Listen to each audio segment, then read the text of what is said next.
Hi friends, welcome to my channel. ಇವತ್ತು ಸಿಂಪಲ್ಲಾಗಿ ಶೇಂಗಾದ ಉಂಡೆ ಯಾವ ಥರ ಮಾಡೋಣ ಅಂತ ನೋಡೋಣ ಬನ್ನಿ. ಇದು ಮಕ್ಕಳಿಗೂ ಹೆಲ್ತಿಗೆ ಒಳ್ಳೆಯದು, ದೊಡ್ಡವ್ರಿಗೂ ತಿನ್ನೋಕೆ ಟೇಸ್ಟಿ. ಆಮೇಲೆ ಈಗ ನಾಳೆ ವರಮಹಾಲಕ್ಷ್ಮಿ ಹಬ್ಬಕ್ಕೆ ಇಡೋದಕ್ಕೂ ಚೆನ್ನಾಗಿ ಅನಿಸುತ್ತೆ. ಪಂಚಮಿಗೆ ಉಂಡೆ ಮಾಡಿ ಮುಗಿಸಿರ್ಬೋದು, ಆದರೆ ಇನ್ನೊಮ್ಮೆ ನೋಡೋಣ. ಈ ಶೇಂಗಾನೆಲ್ಲ ಒಂದು ಸರಿ ಹುರ್ಕೊಂಡು, ಸಿಂಪಲ್ಲು ಶೇಂಗಾ ಹುರ್ಕೊಳ್ಳೋದು, ಅದಕ್ಕೆ ಬೆಲ್ಲ ಸೇರಿಸೋದು, ಪುಡಿ ಮಾಡ್ಕೊಳ್ಳೋದು, ಮಿಕ್ಸಿಗೆ ಹಾಕ್ಕೊಳ್ಳೋದು ಅಷ್ಟೇ ಇದ್ರದ್ದು. ಈಗ ಈ ಥರ ಪುಡಿ ಮಾಡ್ಕೋಬೇಕು. ಮಿಕ್ಸಿಗೆ ಶೇಂಗಾ ಮತ್ತು ಬೆಲ್ಲ ಎರಡನ್ನೂ ಕೂಡಿಸ್ಕೊಂಡು ಪುಡಿ ಮಾಡಿಕೊಂಡು ಇದನ್ನು ಉಂಡೆ ಕಟ್ಟೋದು. ಪಾಕ ಹಾಕೋದು ಬೇಡ. ಆಮೇಲೆ ಯಾವುದೇ ರೀತಿ ಇಂಗ್ರೀಡಿಯೆಂಟ್ಸು ಬೇಕಾಗಿಲ್ಲ.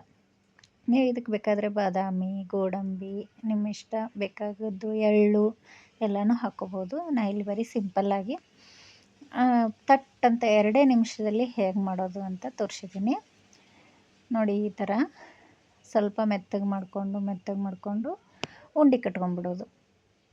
ಅಷ್ಟು ಈಸಿ ಐತಲ್ಲ. ಈ ರೀತಿಯಾಗಿ